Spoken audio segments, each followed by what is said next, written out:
kọ́ akọ́júmọ́jà àwọn bàbá wa ló fi tó wa. ọmọ kóòtù òdì bí ẹ̀sùn níyì ìta wa. kábíyèsí o. Odídẹrẹ́ kábíyèsí ẹ jẹ́ ká dìde kábíyèsí aláyélúwà onídàrin tí ilẹ̀ dẹ́rin kábíyèsí ti dé ẹ káàbọ̀ o. ẹ bá mi ṣe. gbogbo ẹ̀yin onílù yìí ẹ̀sùn kò yé eyín bí wọ́n ṣe ń pọ̀ baálé kò yé eyín bí wọ́n ṣe máa ń pọ́n kábíyèsí lé ẹ bá mi ṣe kábíyèsí o.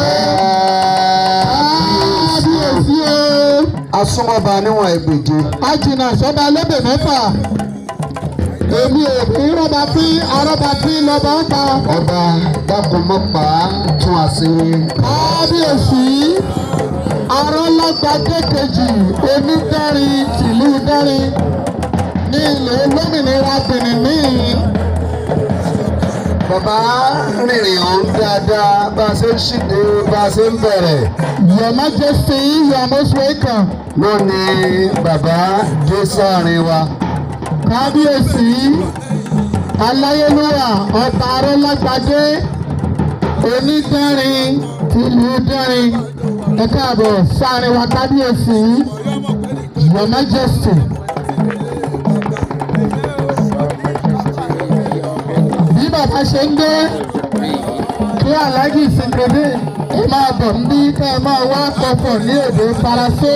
Aláàjì Síkírùdí gbogbo ń ta wíìm ẹ mà sọ.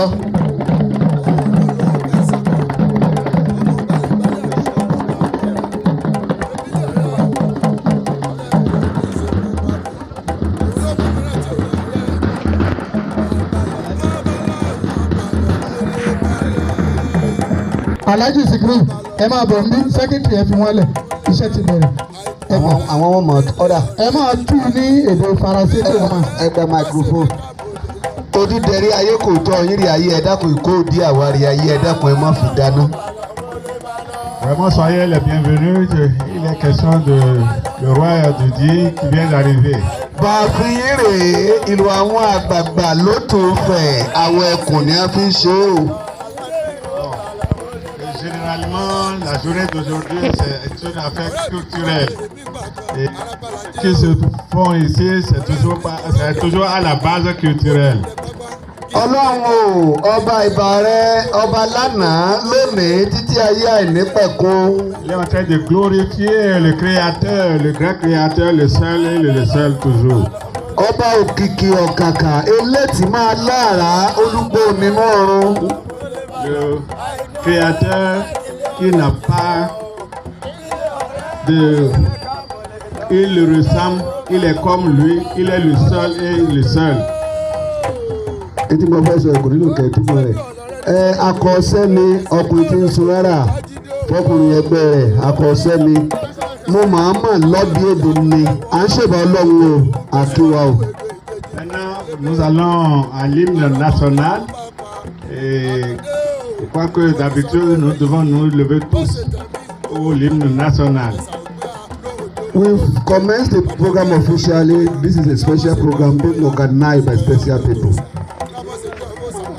Therefore, for their item number 2, the national anthem of the Republic of Benin, the national anthem.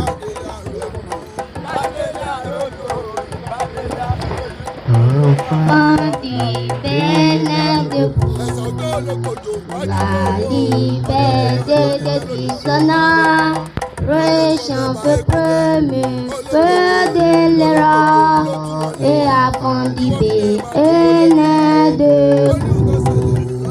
Jadis à son appel, nos aïeux, semblent blessés, ainsi avec courage à grimper dans l'église du vrai au pied du sang, des combats éclatants.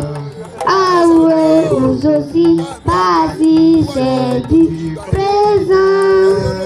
Nous les mettons à la tâche pour la poésie. précosité.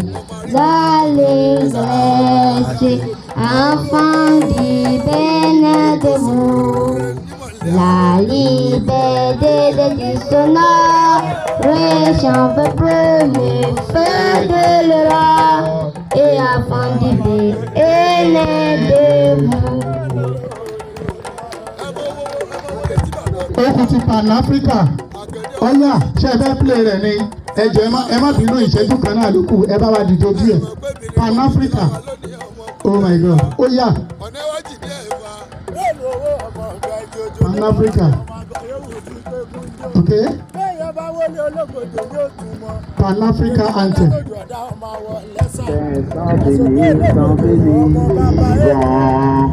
Pour elle, vivons unis, passer les mains, casser les mers, visiter ces climats divers, tel au bout de l'univers.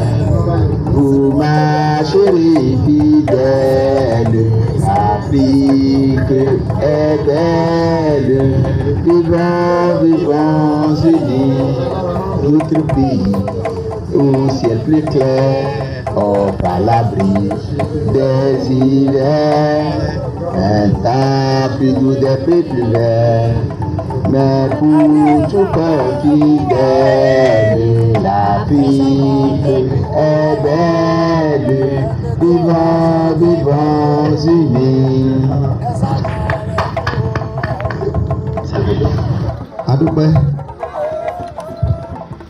We've had the national anthem of Republic of Benin alongside that of Pan-Africa. Èèyàn mẹ́ta ló bá ní gbàdúrà. Maintenant, c'est la prière d'ouverture qui sera prononcée par deux groupes. Et ce serait vraiment très bref. Ìṣẹ́jú kọ̀ọ̀kan lẹ́sìn lò. Aláwa Sálàwá Maria Babikun Muhammadu Jamiu Sisi. Allahu Akbar. Àdúrà nílànà ẹ̀sìn Islam àwọn ni wọ́n bá ní kọ́kọ́ gbà á kábẹ̀rẹ̀ báwọn. Kí prophetess àánú olúwa kó máa múra lẹ̀.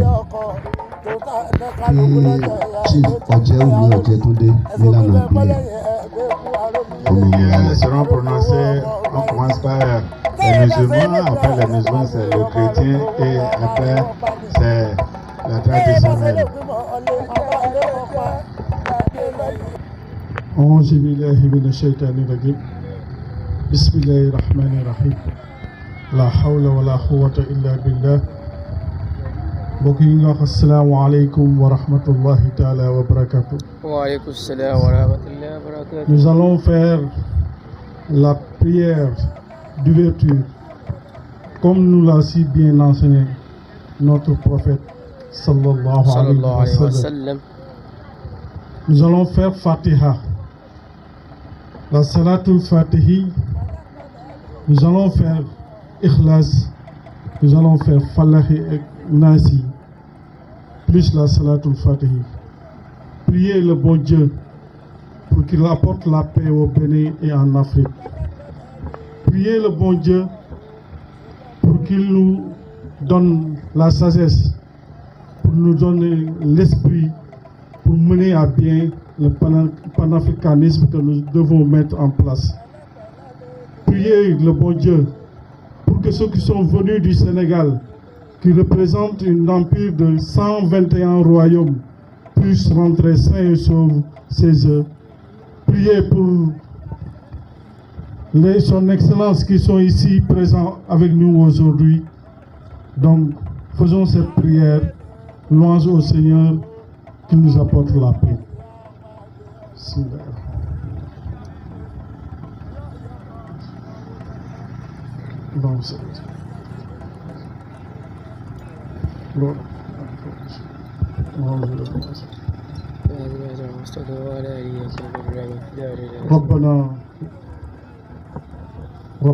ربنا ورادني بالحدا ربي مشابرني الله بلائك يا رحمن يا الله موجعني شكرا مع أولتني نعمة جل ثناؤك يا رحمن يا الله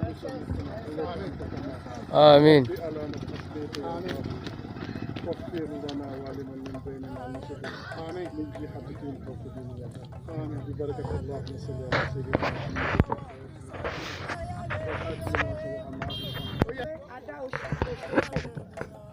àìrójú àìráyè ẹ̀jọ́ dé bá wa adúpẹ́ gbogbo àwọn èèyàn tó wá láti ìrìn àjò adúpẹ́ ìtorí pé mú wọn débí láyọ̀ àti àlàáfíà adúpẹ́ ìtorí pé ẹ̀já gbèrò ibi sí ẹnikẹ́ni Kristi ọmọ Ọlọ́run gba ọpẹ́ wa ẹ̀mí mímọ́ gba ìyìn wa ọba àwọn bá gba ọpẹ́ wa a fi ọjọ́ òní lẹ́yìn Ọlọ́run lọ́wọ́ Jésù ọmọ Ọlọ́run ó yá wà pẹ̀lú wa gbogbo ohun tá ó máa ṣe níbi ẹ̀mí mímọ́ bá wa náwó sí Kristi ọmọ Ọlọ́run ó yá darapọ̀ mọ́ wa ìwọ la pè gẹ́gẹ́ bí alága lórúkọ Jésù ó yá jẹ́ alága gbogbo ètò tá ó ṣe níbi afẹ́kẹ́ ti ọ̀dọ̀ ẹ̀yin Ọlọ́run wa lórúkọ Jésù Ọlọ́run ṣe bẹ́ẹ̀ fún wa lórúkọ Jésù àbámọ̀ má jò jẹ́ ìpín wa àbámọ̀ tilẹ̀ ṣe lórúkọ Jésù má jò ṣẹlẹ̀ sí wa àbámọ̀ àbá ti ṣe tipẹ́ lórúkọ Jésù oníkójó ṣẹlẹ̀ sí wa lórúkọ Jésù agbàdúrà o gbogbo àwọn tó wà níbí lórúkọ Jésù àsárépè fún ibi má jò jẹ́ ìpín wa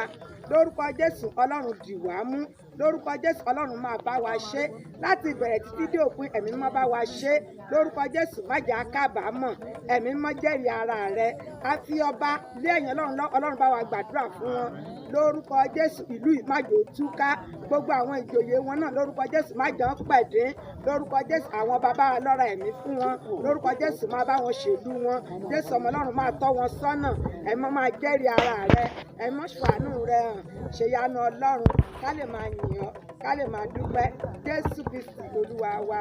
àmín àmín àmín lórúkọ Jésù. à ń pe olóyè Ọ̀jẹ́wùmí Ọ̀jẹ́túndé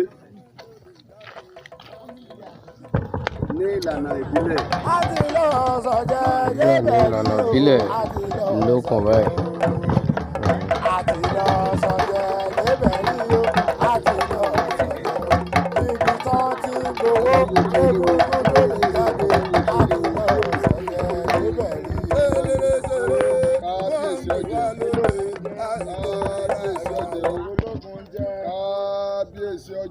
ológun jẹ́ gbẹ̀jẹ̀gbẹ̀jẹ̀gbẹ̀ndínlógún gẹ́gẹ́ bí ọwọ́ fá. àjúbà Olódùmarè Ifá ní àgbàrá ńlá ní yabì sí koroko adé fún ìbàyè sọmọ olójú Olódùmarè jẹ́ ẹ̀yìn èèyàn ẹja máa júbà ká tó ṣe gbogbo akọ́dá ayé àṣẹ̀dá ayé àjúbà ayé lóde ilẹ̀ yìí káàkiri àgbà ńlá ayé ibi tẹ́ ti láǹfààní tẹ́ fi ń wò wá ojú tẹ́ fi ń wò wò ní fọ́ etí tí ẹ fi ń gbóhùn ẹnu wa etí ní òní di Ifá ní sífìlà àwọ̀ tí lókè áfọ́ tí ọtí ń bá wọn ròde àpínmọ̀ òrìṣà lọ̀pẹ̀ Ifá ò ní jẹ́wọ́ fáyé wa ṣàpínjẹ o wò ní fi oore wa wò ní fi ṣàpínlẹ̀ fọ́mọlàkejì ayọ̀ wa yóò kún ọdún tá à ń ṣe lénìí kò ní jẹ́ àṣemọ́ Ifá ní ọdún ọmọ eriwo orò ọmọ àsìgbà àjèníjà mọ́dún àwọn nílèrò ọdún jọ.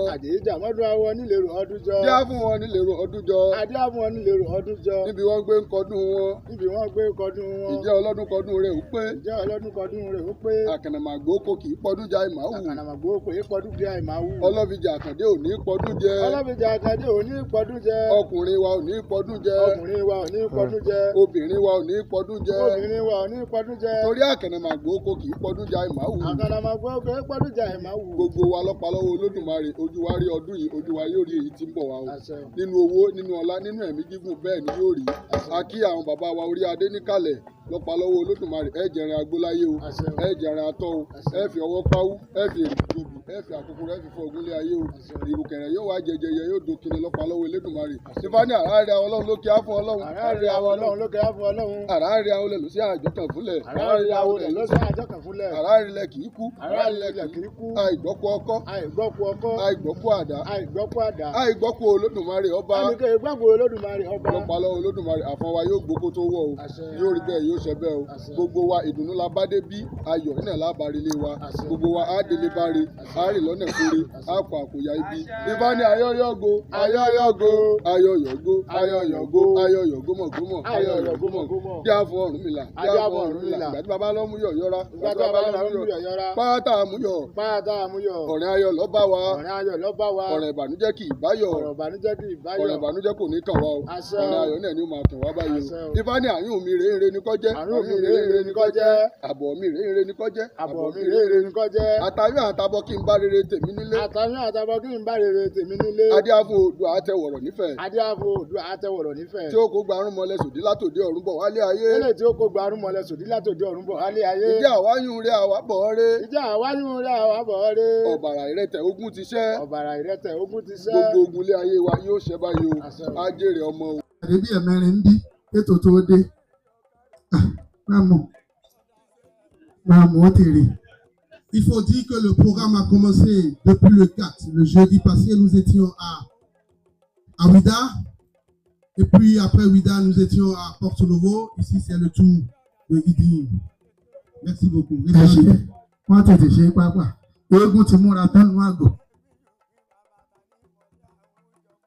Bonsoir à tous. Oui, je viens avec les salutations de toute la communauté africaine du Canada. Donc, il y a le Québec qui est là aussi. Donc, nous qui sommes à Montréal, nous sommes ensemble avec la grande communauté sénégalaise. Je disais à mes majestés là que la communauté sénégalaise est très active au niveau de la région du Québec dans son ensemble. La communauté organise beaucoup d'activités chaque année.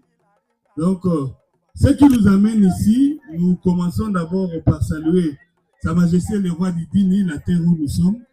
Nous vous saluons avec tous les respects qui vont avec. Et nous saluons aussi toutes les autorités politiques qui sont ici et traditionnelles qui sont également là. Et sans oublier celui qui nous reçoit ici sur cette terre, les vizirs Olofiji et tous les membres d'Africa Culture dont nous faisons aussi partie. Nous vous saluons, car aujourd'hui c'est un grand jour. Pour nous, ça clôture un grand travail que nous venons de commencer.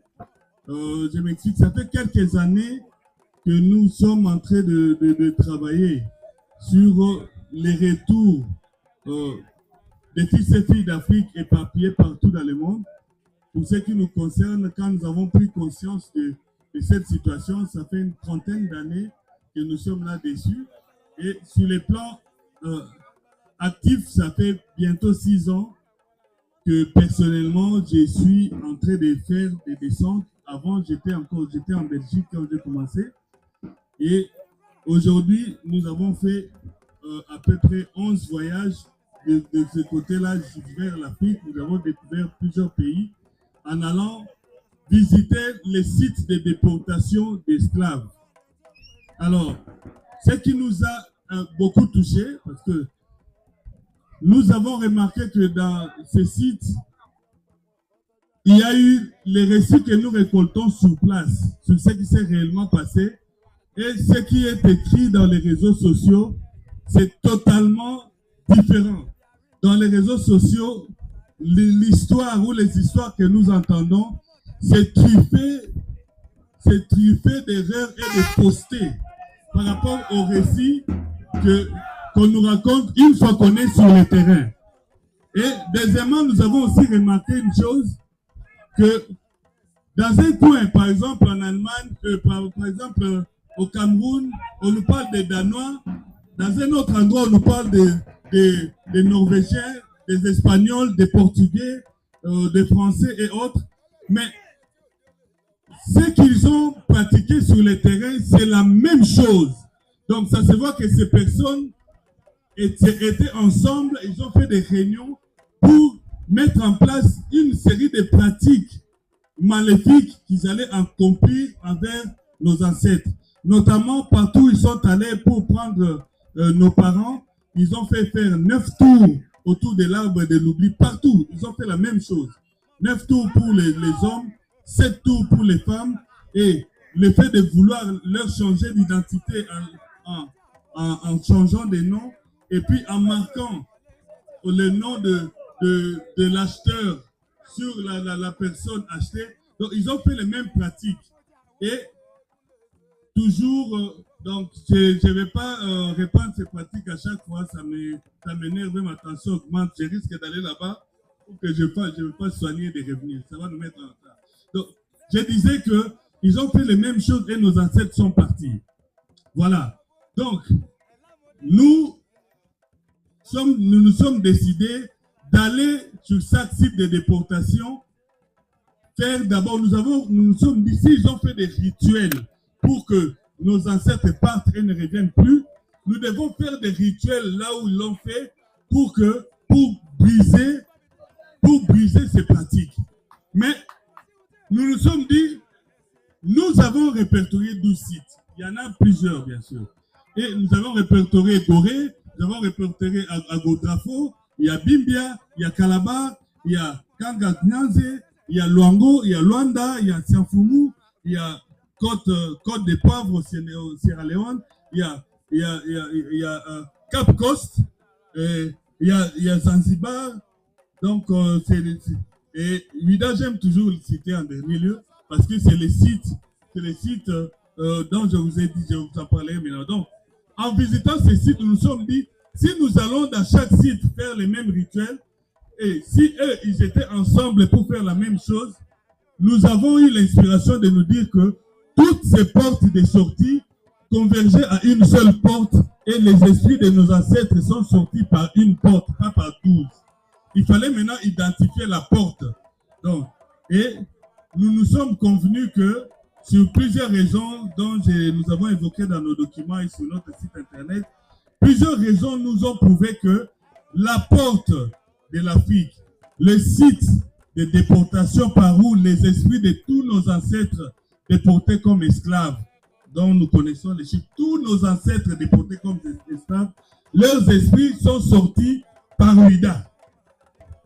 Et j'en ai la certitude, la première fois que nous avons mis les pieds à Ouida, nous avons vu l'atmosphère spirituelle en tant qu'être spirituel, nous avons vu que Ouida, c'est la porte par où nos ancêtres, tous nos ancêtres sont sortis. Donc il fallait maintenant nous concerter, aller auprès des sages, nous renforcer. C'est pour cela que nous avons contacté, avant même qu'on aille là. Donc je remercie en passant Sa Majesté Eladj Malik Ngom, qui est le président du Conseil des sages et le président de tous les mouvements spirituels, et qui nous a vraiment encouragés dans ce travail. Et par lui, beaucoup de personnes de différents pays ont adhéré encore dans le programme Porte du Grand Retour. Et nous sommes allés à Ouida. À partir du 4, nous avons fait les rituels de réparation, de destruction de ce qui retenait l'Afrique. Donc, sachez aujourd'hui, la porte du non-retour n'est qu'un nom. Ça n'a plus aucun pouvoir pour empêcher des officiers filles d'Afrique de revenir. Ça mérite nos acclamations. Par la suite, je vais terminer par là. Donc, nous sommes dit, nos frères, les fils et filles d'Afrique, nous sommes à 600 millions, selon les Nations Unies au moins. Donc, il y a 350 millions d'afro-descendants, plus 250 millions au moins des Africains qui vivent en dehors des frontières d'Afrique. Vous imaginez que ces personnes ne pouvaient pas revenir participer à la renaissance de l'Afrique si toujours cette force-là de non-retour résistait. Je vous informe et je vous dis aujourd'hui, en commençant par Sa Majesté le roi d'Idini, la terre où nous sommes, que la force de non-retour n'existe plus. Maintenant, c'est la place au grand retour et vous verrez comment ça va se faire. Donc, on a commencé par briser la porte et notre présence ici, c'est parce que à cet endroit-ci, les âmes de nos ancêtres sont enterrées et c'est pour eux que nous sommes venus rendre un vivant hommage. Merci, je vous remercie. Thank you. Put your hands together. À peu près. Gbogbo la mẹ̀sí la mẹ̀sán, ọlọ́gbẹ́dẹ oyin, èyí tẹ́ ẹ gbọ́, ẹ ṣe oríire. Kábíyèsí ẹ má bínú, ọmọ yín ní í ṣe bẹ́ẹ̀ lónìí. Nígbà tẹ́ ẹ lọ bí mi pamọ́ ṣá. Saluons très respectueusement les sages, les notables, notamment le roi de Idin. Nous saluons le roi et toute sa cour, toutes les personnes, les autorités qui sont avec le roi. Recevez nos salutations. Nous saluons aussi les hautes personnalités, ceux-là dont je ne peux appeler le nom et manquer du respect, recevez nos salutations. Nous saluons respectueusement toutes les délégations qui sont ici, à gauche et à droite. Je suis René Yomakou, le président de la Commission nationale du panafricanisme. Nous allons vous expliquer un peu ce qui se passe et vous présenter les hautes autorités qui sont avec nous aujourd'hui. Merci beaucoup. Nous avons une très grande délégation qui nous est venue de l'extérieur. Cette délégation est représentée à la personne de Luther, le révérend Luther Tombolo, qui est venu de Canada, qui nous permet aujourd'hui de nous retrouver ici.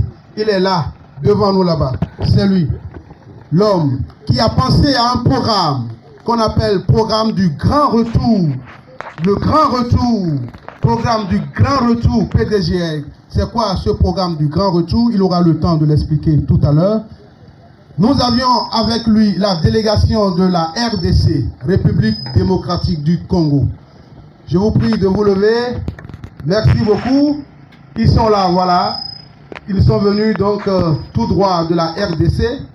Nous avions les Maliens, malheureusement, qui ne sont pas venus ici aujourd'hui pour raisons diverses. Nous avions aussi les Nigériens, qui ne sont pas venus ici pour raisons diverses. Mais une très grande délégation nous est venue tout droit du Sénégal, avec 12 chefs traditionnels. Nous avions 12 rois venus du Sénégal, dont le président est comment on appelle, notre majesté plutôt, notre majesté Ndom. Je vous prie respectueusement de vous lever, lever toute la délégation sénégalaise ici avec nous. Nous avions chaud au cœur de voir Diomaye Faye, de voir Sonko, qui nous ont permis de nous retrouver ici aujourd'hui. Ils sont là pour nous présenter ce que le Sénégal a de cher dans la tradition. Merci. À sa tête, vous avez le grand saltiqué du Cap-Vert qui représente la chef de délégation. C'est le président du Conseil panafricain des couronnes d'Afrique. Il est le secrétaire administratif. À sa tête, c'est lui le chef de délégation. Merci. Là, c'est le chargé de communication de la délégation du Sénégal. Nous vous remercions, nous remercions toutes.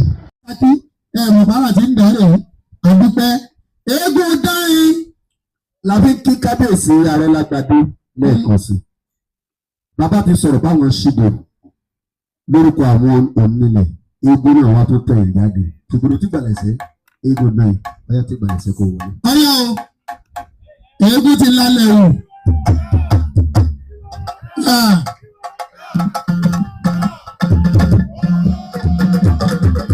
Kí eégún iná kojú kó máa súnmọ́ tòsí.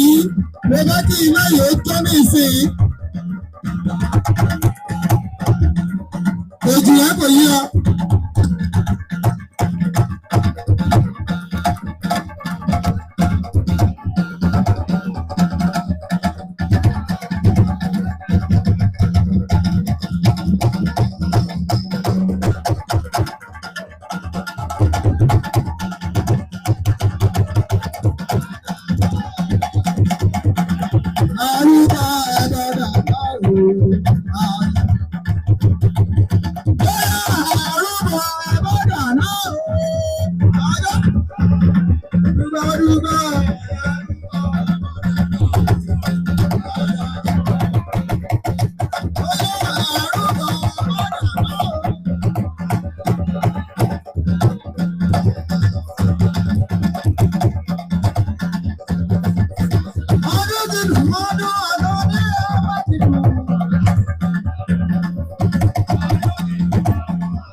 Thank you.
Ẹ lọ bí kábíyèsí.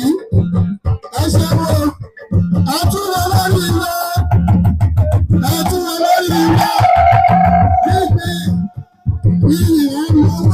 àdúgbò yẹn.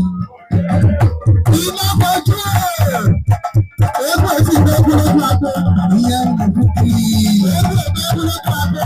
Ọ̀rẹ́ tó ní ẹ̀sìn ẹ̀sìn rẹ̀ ẹ̀gbọ́n máa bọ̀. Lẹ́ka ṣèkò sí Abẹ́ ìṣẹ́lẹ̀ ayé. Abẹ́ ìṣẹ́lẹ̀ mi yóò bọ̀ wọ́n lẹ́yìn bàbá ẹ̀ gbogbo. Ọ̀rẹ́ ẹgbẹ́ alẹ́. Ẹgbẹ́ ti tẹ́. Ẹgbẹ́ ti tẹ́. Ẹgbẹ́ ti tẹ́ o. Bàbá ìṣẹ́lẹ̀ ti tẹ́. Ayé ìṣẹ́lẹ̀ ọgbẹ́ ṣùgbọ́n.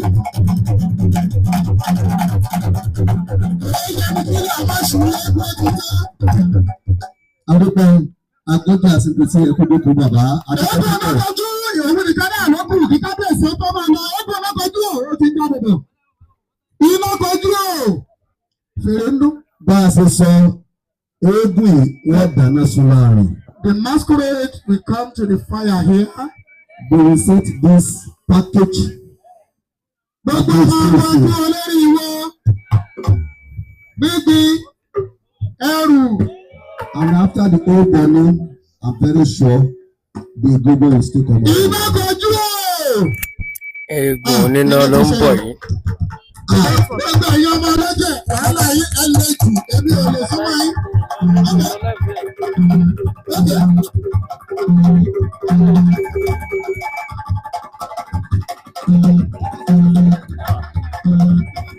Iná kojú dé o.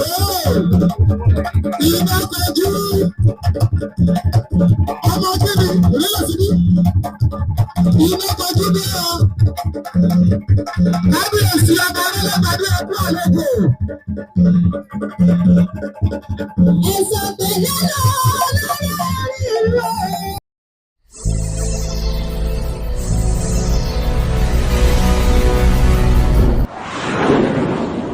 Ẹ káàbọ̀ sí ìkànnì Supreme TV lórí ẹ̀rọ ayélujára. Ẹ káàbọ̀ síbi tẹ́ ẹ ti máa ń jẹ̀gbádùn eré ìdárayá, àṣà, ìfọ̀rọ̀wérọ̀, ìròyìn káàkiri bó ṣe ń lọ láàrin agbo òṣèlú, ìfọ̀rọ̀wérọ̀, ìtanijí àti ìdánilẹ́kọ̀ọ́ lóríṣiríṣi. Ẹ káàbọ̀ sí ìkànnì tó ń fọhùn lókèlókè.